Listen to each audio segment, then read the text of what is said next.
모처럼 가족이 만났습니다. 공부하고 있는 아들에게 아버지가 묻습니다. 그래, 졸업하면 뭐 할 거냐? 대학은 진학할 겁니다. 대학은 진학하면 뭐 할 거냐? 유학할 겁니다. 유학하면 뭐 할 거냐? 교수 될 겁니다. 교수 되면 뭐 할 거냐? 결혼할 겁니다. 그 다음 뭐 할 거냐? 글로벌 리더가 되겠습니다. 그래, 그 전에 하나 먼저 할 게 있다. 네 방법도 먼저 지어라. 사람은 정신 상태에서 생각이 나옵니다. 육체가 건강하면 정신이 건강하고, 정신이 건강하면 우리 그리스도인에게 있어서는 영적으로 분별력을 가지게 되죠. 먼저 해야 될 것을 먼저 해야 되겠죠. 방부터 먼저 치워라. 우리는 아버지가 봤을 때 그런 생각 속에서는 맑은 정신이 들지 않는다는 거예요. 정리정돈된 삶의 정리정돈된 환경 속에서 좋은 생각이 떠오르고 미래를 꿈꿀 수 있지, 그렇게 어지러운 상태에서는 생각도 복잡하고 방향도 정해지지 않는다는 거예요. 우리의 삶에 있어서 중요한 것이 무엇인지 이것을 우리가 바로 알아야 우리의 삶이 바로 쓰게 되고 하나님을 기쁘시게 하는 삶을 살아갈 수가 있습니다. 그래서 오늘도 이 약속하신 대로 그리하면 이 말씀대로 이루시는 주님을 만나시기를 주님의 이름으로 축복합니다. 제가 어떤 기도 제목이 있어서 제가 계속 기도를 했습니다. 기도를 하고 있는데 예전 같으면 하나님께서 주시는 마음이 늘 이 마음입니다. 걱정하지 마라. 염려하지 마라. 우리 성도님들은 어떤 염려가 있습니까? 이제 10월이고 올해도 석 달밖에 안 남았는데 어떤 염려가 있습니까? 우리는 가정에 대한 염려도 있고 자녀에 대한 염려도 있고 미래에 대한 염려도 있고 노후에 대한 염려도 있고 건강에 대한 염려도 있고 살아가는 순간순간이 우리는 어떻게 보면 전도서에 나오는 대로 고난의 연속입니다. 수고와 고난의 계속됨입니다. 그래 염려가 없을 수가 없겠죠. 만약에 염려가 없다면 어떤 일이 벌어질까요? 염려할 일이 없습니다. 근데 언제부턴가 하나님께 기도하고 있으니까 하나님께서 이런 말씀을 줍니다. 먼저 그의 나라와 그의 일을 봐라. 그래서 이건 잘 아는 말씀인데요. 그래서 쉽게 생각을 했습니다. 알고 보니까 이 말씀 안에 인생의 비밀이 다 담겨 있어요. 하나님께서 우리에게 주시고자 하는 이 마스키가 여기 있습니다. 왜 예수님이 그러면 먼저 이렇게 구하라고 약속을 하십니까? 예수님은 전능자니까 우리가 살아가면서 하루 동안에 얼마나 힘들고 어려운지를 모르셔서 그러십니까? 로마의 압제 안에 있는 그 백성들에게 얼마나 혹독한 고난과 살아가는 생계가 아니라 생존이 유지되기도 어려울 정도의 힘든 일이 많았습니다. 그들은 핍박을 받고 어려움을 겪고 쫓겨나기도 하고 그랬는데 예수님이 그것을 모르시고 지금 이렇게 말씀합니까? 어떻게 보면 예수님은 우리의 사정을 너무 모르시는 것 같습니다. 염려하고 살 수 있습니까? 살아가는 자체가 염려 덩어리인데 염려 없이 어떻게 삽니까? 출산하는 순간부터 아기가 나는 순간부터 염려합니다. 잘 자랄 건지 잘 먹을 건지 앞으로 어떻게 될 건지 살아가는 내내 염려하는 것이 인생의 본분입니다. 그런데 예수님이 염려하지 말라고요. 이건 우리를 너무 모르시고 하시는 말씀이에요. 그리고 또 하나, 신앙이면 무조건 뭐 다 됩니까? 신앙은 우리가 이 세상을 떠나서 삽니까? 우리는 뭐 삶도 없이 그냥 천사와 같이 삽니까? 염려하지 않고 하루에 뭘 먹을까, 뭘 입을까 걱정하지 않고는 살아갈 수가 없는 우리인데 예수님이 너무 우리를 가대평가하셨든지 아니면 너무 잘못 모르고 계시고 있는 말씀 아닐까요? 근데 우리 예수님이 이런 말씀을 하십니다. 그래서 여기서 예수님이 지금 말씀하는 것을 우리가 1차적으로 잘 아시는 것처럼 먼저 해야 될 거예요.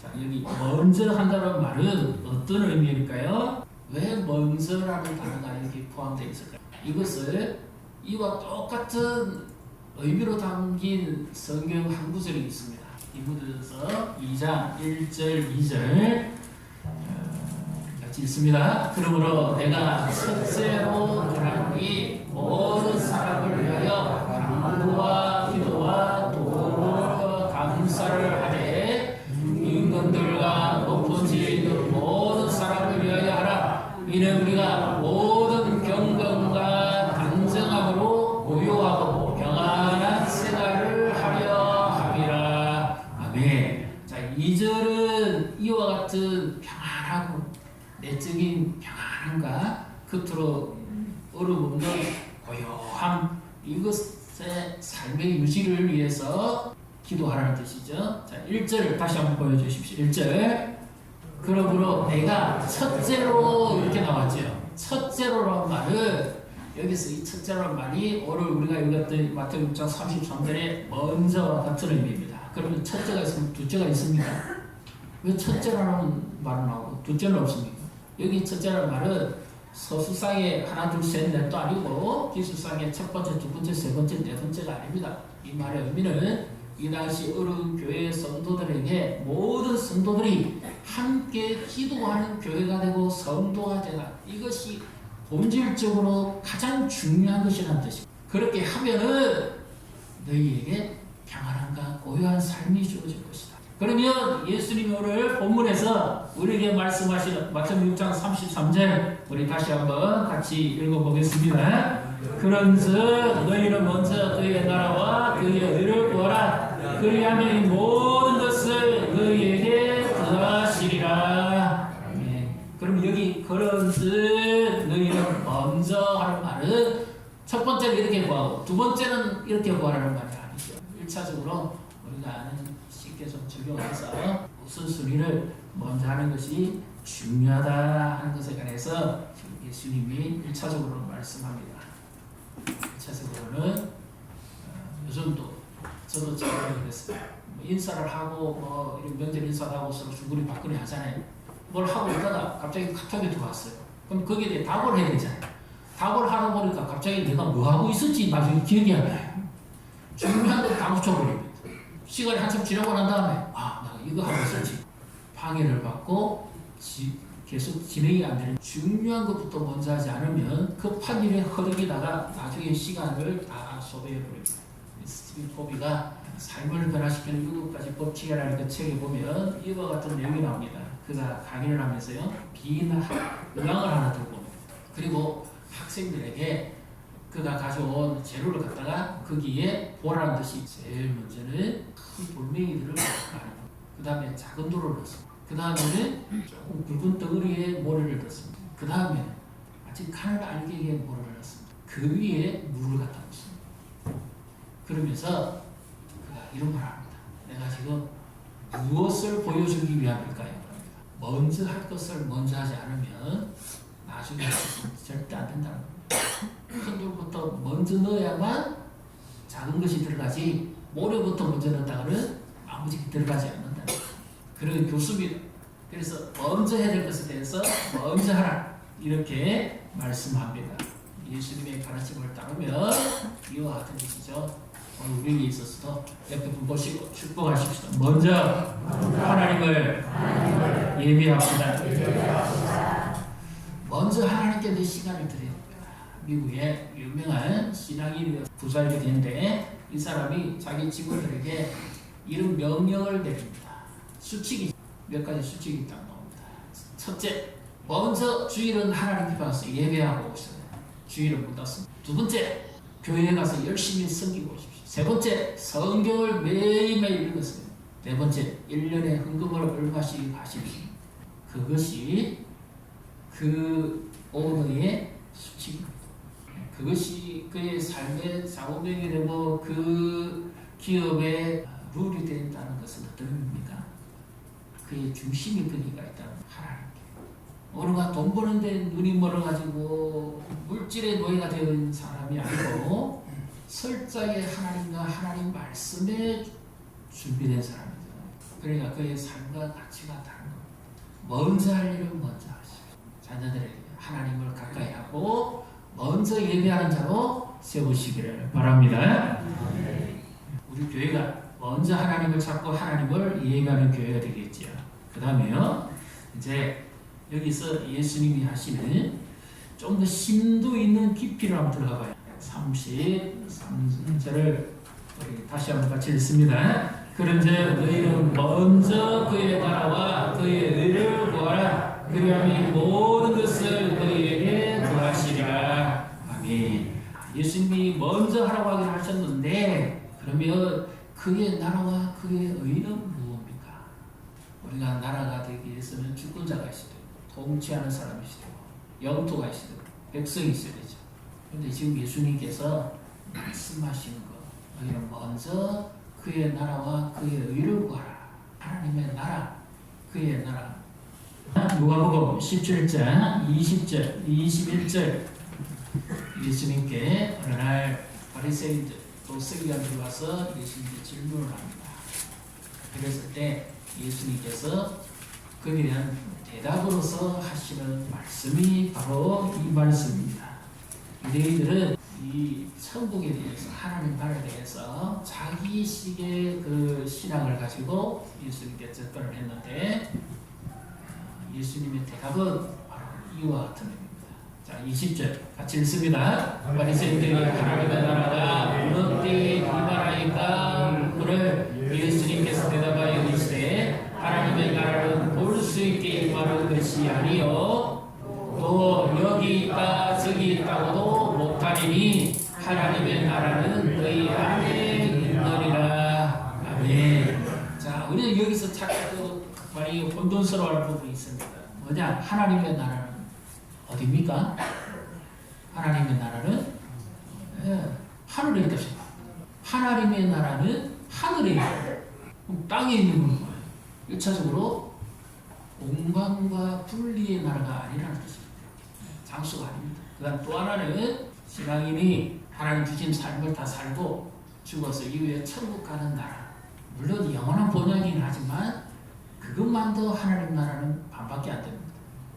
예수님이 이 땅에 처음 오실 때 사람의 몸을 입고 이 땅에 처음 오셨을 때 예수님이 무엇을 가지고 오셨죠? 하나님의 나라를 가져왔습니다. 그래서 예수님 지금 말씀하잖아요. 하나님 나라는 여기 있다 저기 있다 장소적 개념도 아니고 하나님 나라는 누구 안에 있습니까? 내 안에 있습니다.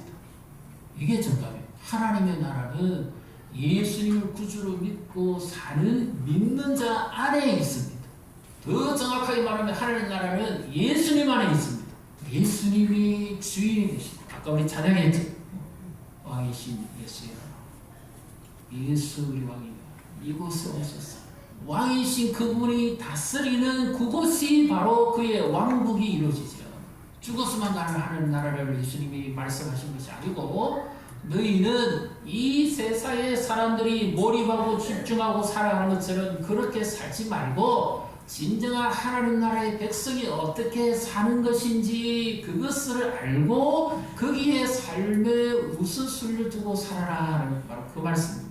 염려한다는 마음이 나눠진다는 말이죠. 왜 염려합니까? 세상 사람들이 왜 염려합니까? 오늘 우리는 왜 염려합니까?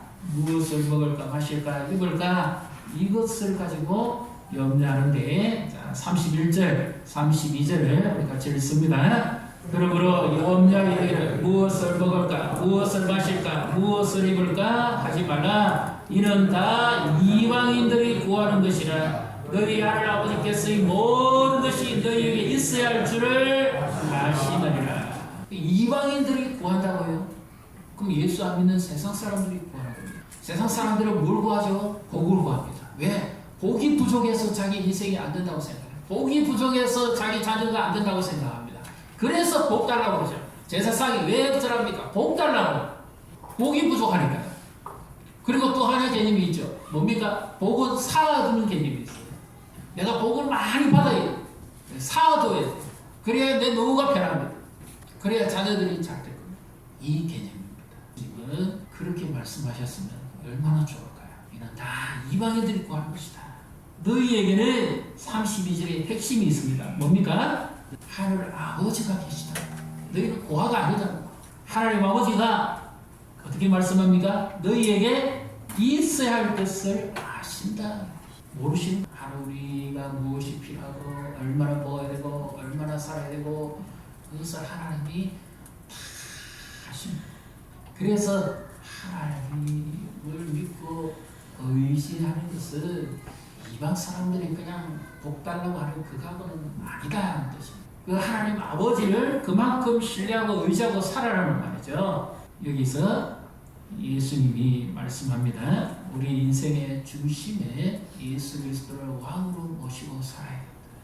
왕이 뭐합니까? 통치하고 지배하고 다스리잖아요. 주권을 가지고 있잖아요. 근데 이 왕의 명령을 안 따르면 어떻게 됩니까? 어려운 일이 생깁니다. 왕이신 그분을 잘 모셔야 됩니다. 마태복음 6장 24절 다시 한번 같이 읽습니다. 한 사람이 두 주인을 섬기지 못할 것이니 혹 이를 미워하고 저를 사랑하거나 혹 이를 중히 여기고 저를 경히 여기거나 너희가 하나님과 재물을 겸하여 섬기지 못하느니라. 그러면 주인이 누구냐 말이야. 재물이냐 하나님이냐 둘 중에 하나를 선택하는 거죠. 왜? 이방인들은 이것을 구하기 위해서 염려하기도 하고 심지어 뭐라고 합니까? 구하기까지도 한다 그러잖아요. 그들은 이것을 놓고 염려하고 구합니다. 하나님의 백성이 너희는 그렇게 하지 말아라. 왜? 하늘 아버지가 다 알고 있으니까. 또 하나 예수님이 여기서 올라온 말씀을 하십니다. 34절을 같이 읽습니다. 그러므로 내일을 위하여 염려하지 말라. 내일은 내일이 염려할 것이요 한날의 괴로움은 그날로 족하니라. 아멘. 내일은 내일 대가서 염려하도록 하라고 하죠. 그 하나님의 주권이. 그 결론은 예수님이 여기서 무엇을 말씀합니까?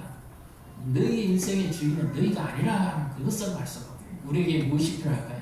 참된 신앙 고백을 가지고 살아라는 뜻입니다. 재물이 결코 나의 주인이 아닙니다. 재물이 나를 행복하게 해주실 수 없어요. 재물이 많고 적음이 필요는 차이는 있을 수 있을는지 모르지만 그것이 내 미래를 결정하는 것은 아니라는 거예요. 그리스도 중심의 재물관을 가지고 살아라는 거죠. 하나님을 기쁘시게 하기 위해서. 그리하면 주님께서 주시는데요. 예수 중심의 삶이라는 것은 바로 이와 같은 것입니다. 어느 기업체에 이 공장장이 열심히 맡고 있는 부분을 잘 관리하고 잘 쓰겠습니다. 실적이 좋았습니다. 그래서 기뻐서 이 기업 총수에게까지 그 소식이 들어갔습니다. 그 총수가 친히 그 공장장님 공장을 방문해가지고 격려하고 축하를 합니다. 만찬을 열었습니다. 기분이 좋으니까 이 회장이 그 공장장을 많은 사람들이 보는 앞에서 부회장도 있을 것이고 많이 있을 이사도 있을 것이고 쭉 있을 거 아닙니까? 그 자리에서 침이 부어 술잔을 이렇게 와인을 따랐습니다. 그런데 이 공장장이 이런 말을 합니다. 회장님 참 감사합니다만은 저희에게는 사이다나 콜라를 주시면 좋겠습니다. 회장이 기분이 어땠을 것 같습니다. 회장이 소리 그냥 멈추고 부르르 떨리면서 그냥 탁 내려놓고 회장이 나가버렸어요. 그러니까 그 다음 시간 어찌 됐을 것 같습니까? 상부부터 시작해서 전부 다 이 공장장에게 너는 이제 날아갔다. 집 사들고 정리하고 집에 가라. 얼마나 걱정이 될까요? 남들은 우르르 보지도 못하는 회장이 친히 손수 잔을 따라주는데 그걸 거절했다고요. 있을 수 없는 일이죠. 제가 망했다 생각하고 짐 정리하고 가려고 합니다. 그런데 전화가 옵니다. 그 회장이 직접 전화를 합니다. 그리스도인인가? 내가 오늘 정말 그리스도인을 봤네. 그러면서 기뻐서 술 따라주는 그 기쁨보다도 더 큰 기쁨으로 전화를 껐습니다. 많은 사람들이 없는 것처럼 목이 날아간 것이 아니라 오늘 성질이 됐습니다. 회장이 이렇게 말합니다. 기업의 총수인 회장의 술잔을 거부할 정도의 의지가 있는 사람이라면 당신의 신앙은 대단한 신앙이다. 어떠한 부정과 어떠한 뇌물에도 당신은 흔들리지 않을 사람이다. 나는 당신이 믿는 그 하나님을 믿고 나는 당신을 채용한다면서 높은 자리에 올르셔버렸어요. 이것이 하나님 중심의 삶의 삶.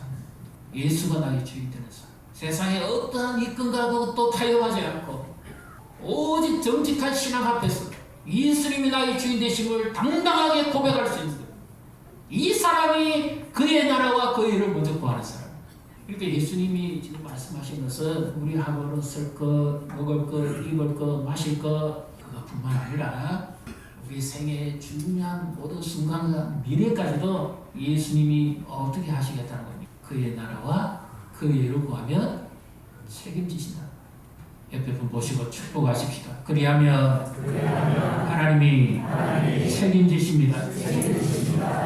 우리는 작은 거 구합니다. 그리고 구해봤자 얼마나 구하겠어요.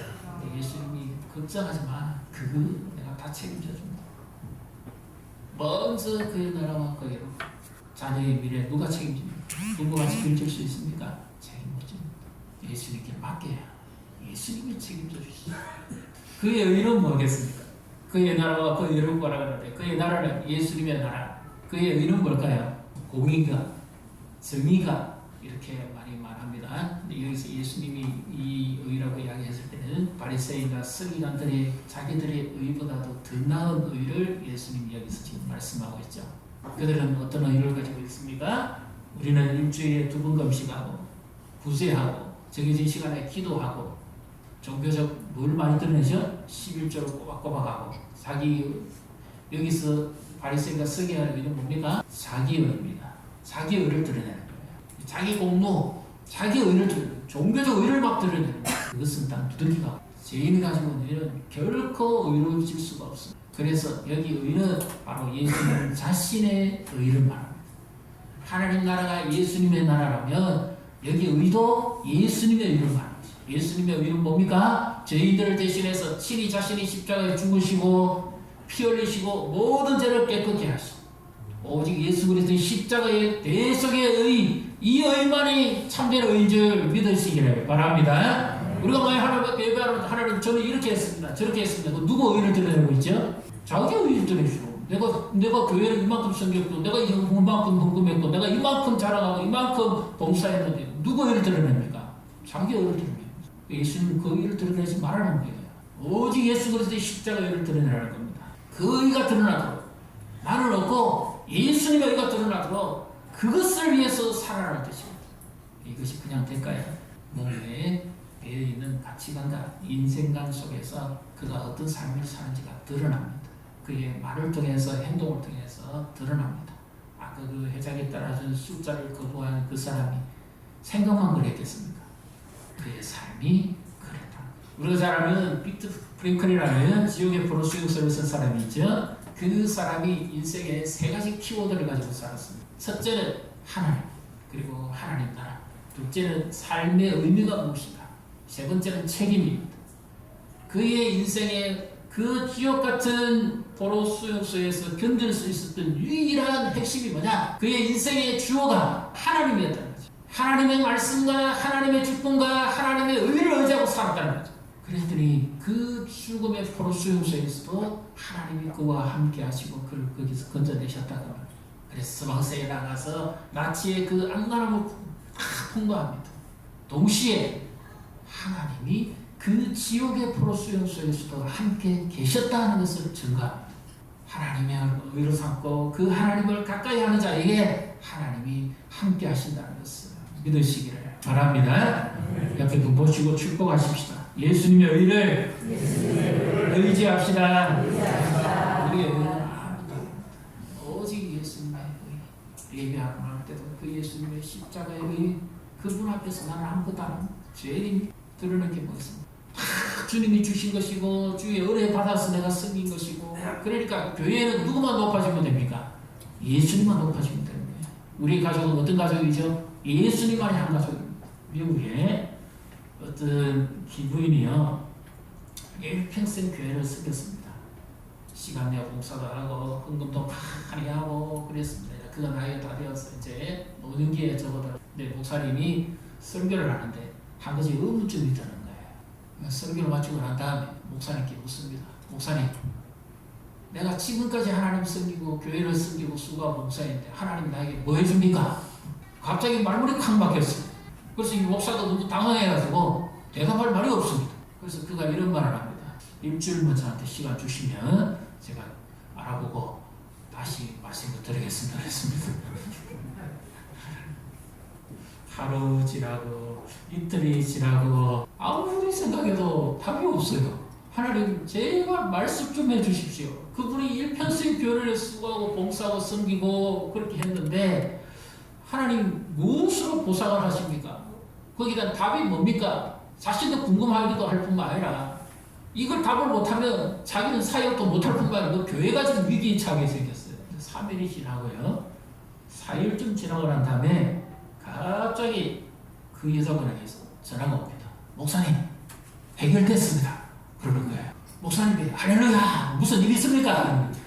그게 아니고 자기가 이제 노후에 살 집도 없고 너무 막막했는데 하나님 나는 어떻게 살아야 됩니까? 그렇게 기도하고 있으니까 그 국가에서 집을 지어준 건데 제일 첫 번째 사람으로 선택을 되게 해준 겁니다. 그러니까 목사가 이제 어떤 마음이 듭니까? 자신감이 생기겠죠. 하나님 나라를 위해서 수가 헌신하면 결코 하나님이 가만히 계시지 않는다. 하나님께서 친히 물론 이 땅에서도 보상이 있지만 더 나은 상급은 어디에 있습니까? 하늘나라. 그래서 예수님이 말씀하는 겁니다. 하나님 나라는 죽어서 가는 것이니까 이 땅에 서름과 어려움 당해도 견뎌라, 참아라. 그 말씀이 아니라 하나님의 나라가 예수님이 너희 안에 다스리고 통치하게 해라는 말이죠. 그리하면 그 심령이 물든 동산과 같고 그가 은혜를 받고 살아가는 모든 삶이 복될 줄 믿으시기를 바랍니다. 내 영혼이 영적이 중환자인 벗고 보니 슬픔 많은 이 세상도 어떻게 해요? 천국으로 화하도다. 할렐루야, 찬양하세요. 내 모든 주의 삶, 그렇지요? 주 예수와 뭐하니요? 동행하니. 그 어디나 무슨 나라? 하늘을 나라. 예수님이 지금 여기서 말씀의 핵심은 뭐예요? 주님과 동행하는 삶을 살아라. 그래야면 주님께서 네 입을 것, 먹을 것, 마실 것이 아니라 너 인생의 미래까지도 내일 네가 염려하는 것까지도 주님이 다 아시고 책임지신다는 거죠. 주님과 동행하는 삶이 최고의 축복인 줄 믿으시기를 바랍니다. 그래서 주님과 동행하는 삶, 거기에 우리의 영적인 우선순위가 있어요. 거기에 삶의 우선순위가 있어요. 하나님을 기쁘시고 동행하기 위해서. 주일은 주의 날입니다. 우리의 날이 아니죠. 주님의 날로 인정하고 주님께 고백하며 드리는 거죠. 내 시간도 물질도 주님이 주신 것이니까 주님을 주인을 인정하고 고백하고 드리는 것. 우리는 조금 바치는데 주님은 어떻게 해요? 생명 주시고 모든 것 다 주셨습니다. 부족함이 없이 주셨어요. 그래서 여기 제가 성경을 번역본을 여러 개 봤는데요. 6장 33절에 너희에게 더하시리라는 이 표현은 개역과 개역 개정에서는 더하시리로 되어 있고 다른 또 한글판에는 이렇게 되어 있습니다. 덕으로 주실 것이다. 제가 봤을 때도 덕으로 주실 것이라가 이게 더 맞는 것 같아요. 그렇게 하면 매일 살아가는 순간순간 은혜도 주시겠지만 그러나 너희들이 알지 못하는 것까지도 덕으로 더하여 주실 것이다.